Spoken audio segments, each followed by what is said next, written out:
Water restrictions are kicking in early this year in Rapid City. We'll see why. There could be another path for law students to practice other than taking the bar exam. And a ranching family from Caputa has federal charges that were filed against them dropped. Your news starts now. From Skyline Drive, this is KOTA Territory News at 5:30. Good evening, I'm Jack Cottle. A ranching family from Pennington County has joined state and federal leaders in D.C. to discuss the federal government's decision to drop charges against them. KOTA Territory's Blake Trolley has the story. Charles Mott briefly thanked his family's supporters. And I just thank all of you for being here today and all that you've done to help us. Heather Mott, who is also facing federal charges, gave longer thanks, naming leaders in attendance, including USDA Secretary Brooke Rollins, DHS Secretary Kristi Noem, and Governor Larry Roden. We are incredibly grateful to the Trump administration and all of these key players that have done so much so quickly relative to what we were facing before to get us where we are today. Charles and Heather Mott were both facing 10 years in prison and $250,000 in fines for the alleged theft of federal land. According to the USDA, the family was notified that fencing on their property blocked access to the Buffalo Gap National Grasslands and agreed to a survey. The fence had reportedly been in place for more than 70 years. The family was charged following the survey. USDA Secretary Brooke Rollins, who said the Forest Service allowed an informal process for the cattle to graze for decades, criticized the Biden administration over the case. Just imagine a government that would be willing to de facto orphan American children over a mere dispute of 25 acres of land. Former Governor Kristi Noem stood in support with the family. Charles and Heather and Lyle and Kennedy have literally been through hell. Former Governor Noem and current Governor Larry Roden both also spoke on the case, highlighting their efforts to get the charges dropped, including a letter Noem says she sent to the Biden administration and former USDA Secretary Tom Vilsack. Noem says the letter was ignored and that direct conversations with Vilsack did not yield success. Roden says he began working with Secretary Rollins on the case less than a month after he took office. Blake Trolley, KOTA Territory News. Well, it started to rain this afternoon, but is that rain starting to dwindle away? Meteorologist Ryan Larmy is in the First Alert Weather Center with the latest look at the radar. A lot of drizzle today. Yeah, definitely in Rapid City, the drizzle. It's kind of annoying out there, is it? Because as you're walking to your car, walking into the building, walking out of your house, it's just a little bit of rain, and that annoys a lot of people out there.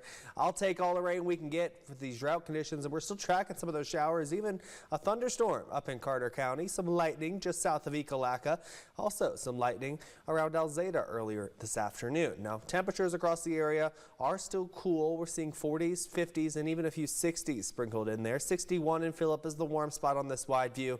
We're also seeing 43 in both Custer and Wright for the cool spot on the wide view of the map. Spearfish is at 48. Downtown Rapid City, we're sitting at 52 degrees, while Whitetail Peak up in the hills, they're at 39 degrees. For the rest of the evening, temperatures will drop from the 50s into the 40s right after sunset, and then we'll see gradual clearing throughout the overnight hours. But is sunshine back in the forecast for tomorrow, or do we have more rain showers on the way? I'll be planning out the entire week ahead coming up. Thank you, Ryan. A former Douglas High School special education teacher pleads guilty to a sex charge today in federal court.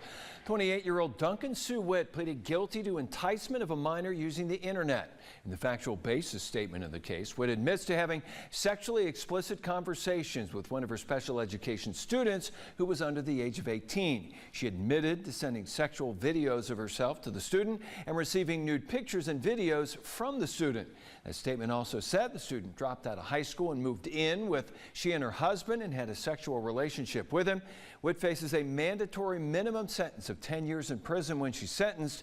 In exchange for the guilty plea, sexual exploitation of a minor and child pornography charges were dropped. A new pilot program is giving law students an alternative route to receiving their law license. Brian Savage spoke with the Pennington County State's Attorney's Office and the University of South Dakota to learn more about the program.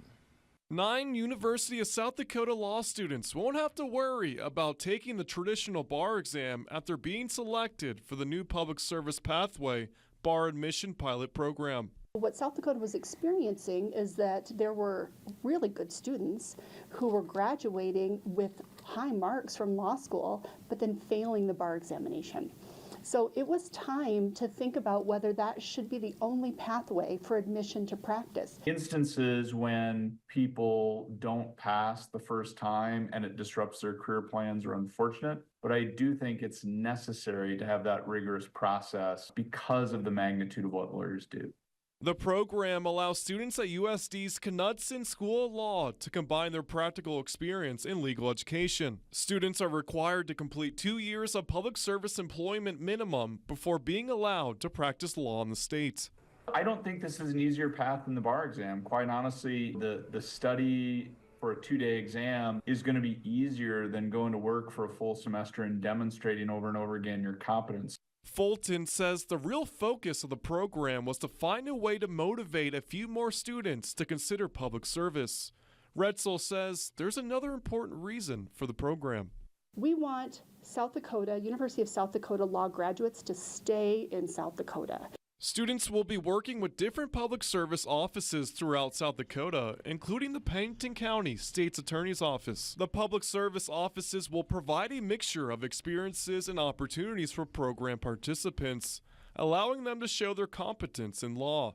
Each student will be supervised, mentored, and assisted by an attorney. I expect our students will be doing court, writing briefs, talking to witnesses, talking to victims.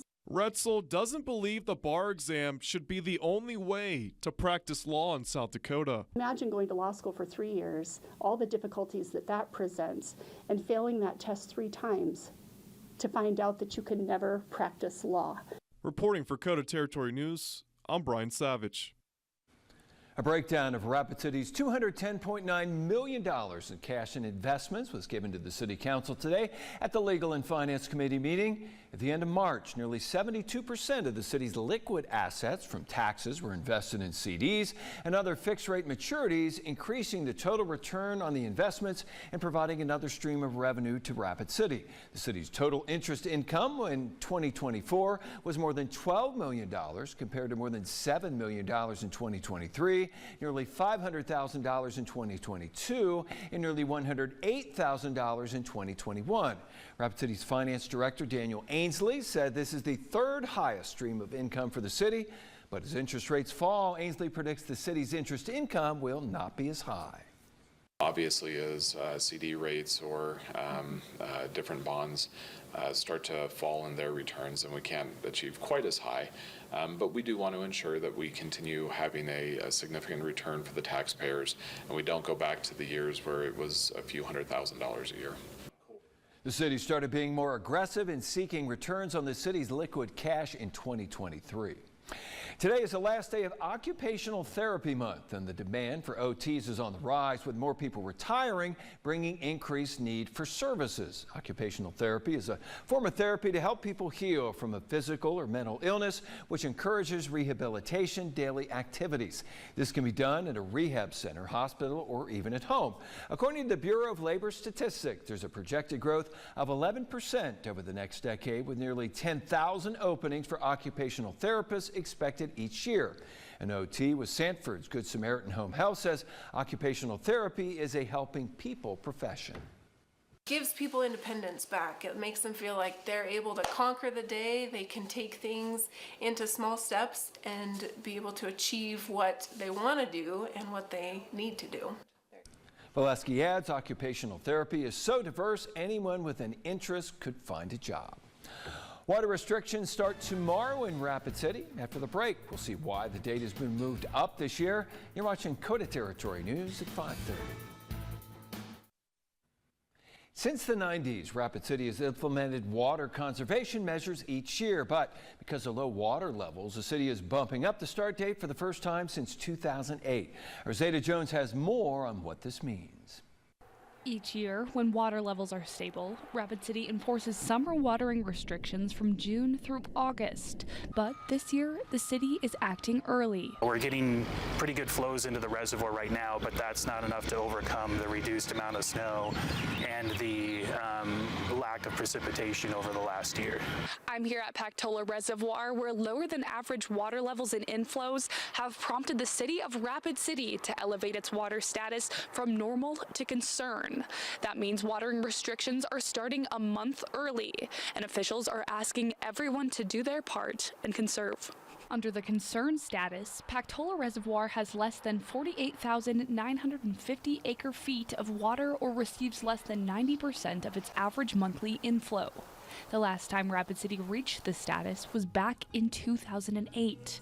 Because of this, water conservation measures will begin on May 1st and extend until September 30th, which means no outdoor watering is allowed between 9 a.m. and 6 p.m. daily. If you irrigate between 9 a.m. and 6 p.m., that's typically the least efficient time to irrigate, so you'll get a lot of evaporative losses from the sun, the heat. Odd-numbered addresses are allowed to water on odd-numbered calendar days, and even-numbered addresses are allowed to water on even days. And no outside watering is allowed on the 31st day of any month.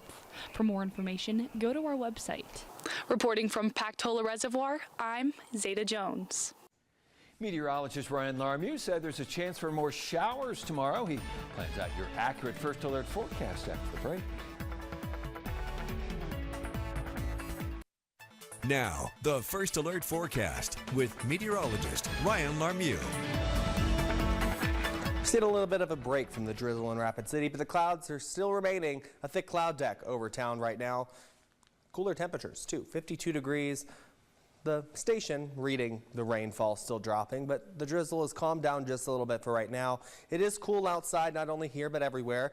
40s and 50s dot the map. The only spot in the 60s still is Phillip at 61 degrees. They saw a little bit more sunshine earlier today. That's why they're on the warmer side than everyone else. We're seeing some 40s beginning to dominate on this wide view. We're seeing 48 right now in Newcastle, 43 in Custer, 46 in Spearfish, 44 over in Sheridan, where they saw the rain earlier this morning preventing that warming up throughout the day, and they've been dealing with the clouds for the entire day too. Rapid City, downtown 52, West Rapids 51, just up the interstate, 51 in Piedmont and 52 in Sturgis. Rain showers are still ongoing across the area. The thunderstorm that was in Carter County, Montana has now weakened just a little bit. No thunder or lightning with that right now, but we are tracking some showers still moving out of Montana into Wyoming and then eventually into South Dakota. So we're tracking those showers for the rest of the afternoon and evening hours here in KOTA Territory. But tonight the rain begins to gradually end. By the time we're getting to around 7 or 8 o'clock, we could even see a little bit of sunshine pop out right before sunset. Probably making for a beautiful sunset out there. Temperatures are dropping tonight too, from the 50s before sunset to the 40s after sunset, where we become dark and lose that daytime heating. 40s are likely overnight tonight in Rapid City, and that's what we can expect as we're heading out the door tomorrow. We'll see mostly sunny skies once again to start off the day, and then we're going to be in the 40s. So a little bit of a chill in the air, but not too bad. And then we'll warm up into the mid-50s by around 9 a.m. And tomorrow we're getting back into the 50s by the afternoon. We have another shot for some showers tomorrow afternoon and maybe even a few rumbles of thunder closer to the Black Hills and in South Dakota. 57 is our high temperature, so kind of a repeat of what we saw today, and we'll be a little breezy with wind gusts possibly over 30 miles an hour across the region. But good news, if you don't like the rain and you don't like the cloud coverage, the sunshine is back out for the end of the week and the start of the weekend. Some perfect weather to get out and enjoy it, because it's going to be warm too. Temperatures back in the 60s by Friday, 70s by the start of the weekend on Saturday. Sunny skies look to continue all weekend long through Sunday, but next week we have the possibility of some more rain chances. And here's the hour-by-hour forecast over the next 48 to 72 hours. We're talking about a few more showers lingering tonight, but by tomorrow we're talking about those showers starting to ramp up again, and a few of those cells could be strong, producing those thunder and lightning bolts tomorrow, and could be some nice beneficial moisture. But here's Friday, talking about sunshine, looking to stay all day long, and by Saturday morning we're continuing our sunny trend. That's going to last all day on Sunday too. By the time we're getting to overnight tonight, temperatures 30s and 40s, 41 in Rapid City, 39 in Deadwood, 35 in Sundance. The rain is ending and we see gradual clearing. Tomorrow, temperatures are back near average, 40s in the Black Hills, 50s elsewhere, maybe a few 60s on the South Dakota Plains again. Scattered showers and maybe some thunder with those showers. 70s for everyone by Saturday, with sunshine beginning to dominate the forecast. Then some thunderstorm chances Monday, possibly Tuesday and Wednesday too, as temperatures are fairly nice for this time of year. Yeah, the story we had earlier about Rapid City moving ahead the water restrictions a month early good example of why we need that rain that's coming. Yes, we definitely need any drop of rain that we can get because the drought conditions, we've been plagued with them since I think last September. Yeah. So any moisture we can get now, whether it's rain, snow, sleet, hail, anything like that, will help with those Can be annoying, but we need it. We need it. All right, thank you, Ryan. Coming up, the Black Hills State softball team hits the diamond for a big game at the RMAC tournament this afternoon. Plus, we'll introduce you to a former cross-country runner who's now finding success in a different sport. Vic Quick joins us next with KOTA Sports.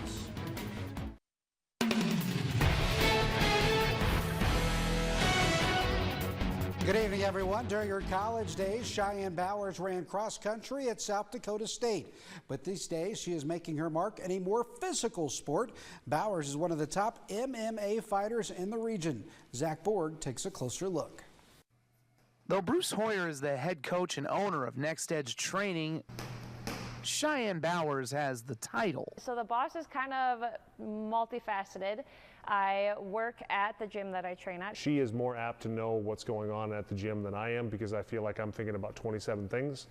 And so when I say, okay, yeah, sure, go ahead, ask the boss. My husband as well, he used to be nicknamed the boss, and then once we got together, everybody's like, no, she fights, she's kind of the boss. Those who knew the Minnesota native when she ran cross country and track at South Dakota State from 2012 through 16 might be surprised at her nickname and career turn. I've always been a competitor, and from the mental side of things, cross-country running and MMA are very similar. You spend a lot of time alone, in your own head, fighting your own demons. Mental health has always been its own kind of combat for Bowers, who still deals with the effects of a severe eating disorder from her teenage years. When I'm having my biggest bouts of anxiety or self-doubt, I always remind myself that at one point in my life, I tried to take my own life, and I was incapable of doing that. I failed at doing that, so if I can't do that to myself, nobody else is strong enough to do that to me as well. Cheyenne started her professional career 5-1, including a win over Naomi Young at the Sanford Pentagon last April, and became the Legacy Fighting Alliance's flyweight champion. But in December, she suffered her biggest setback, a controversial split decision loss to Shannon Clark. I spent a lot of weeks angry after that loss. You can't leave it in their hands, so I'm going to do everything in my capability to make sure I make the decision on how this fight ends. Realizing that she can stand and stay with that opponent. So now it's helped her grow as an athlete, which is good because we want to make sure that whenever she does get into the big leagues, she feels really comfortable there.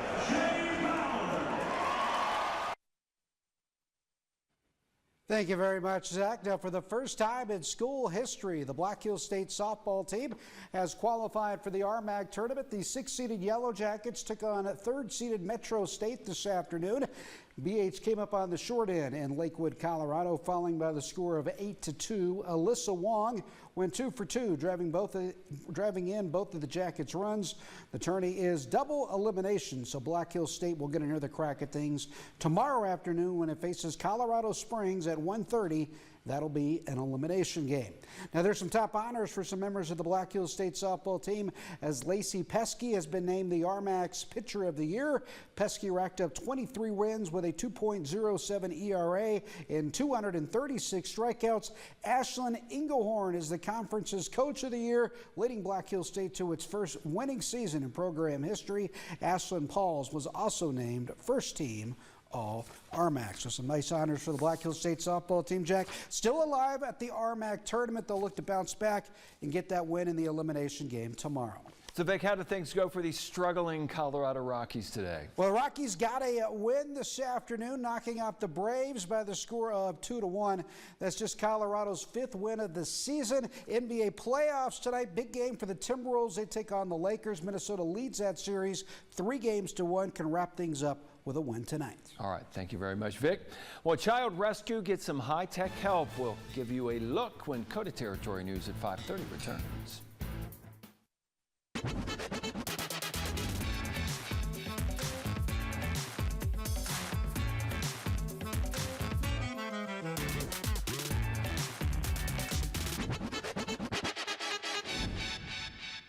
Be sure to tune into KOTA Territory News at 6 on Fox. Severe storms pummeled more than a dozen states. We'll share what's being done to provide relief to thousands of people. Plus, we'll showcase one of our Rising Star of the West Scholarship contestants. We'll have that and more at 6 on Fox. Police in Prince George's County, Maryland used thermal imaging to help rescue an autistic child. It happened earlier this month, and the incident was captured on chopper video. The nonverbal 8-year-old had wandered away from home late one night. The family discovered him missing and called 911. Police deployed their helicopter to canvass the area. In less than an hour, thermal imaging spotted the boy. He was sitting on the bank of a lake with his feet in the water. Police said he was cold and wet, but not hurt. Very cool the way that kind of stuff works. I love technology when it comes to that stuff. Yeah. And they use all that kind of technology to help solve cases and find different people, and it's really cool to see it play out in real Absolutely. time. A lot of technology in weather these days, too. There is. All into the forecast tonight.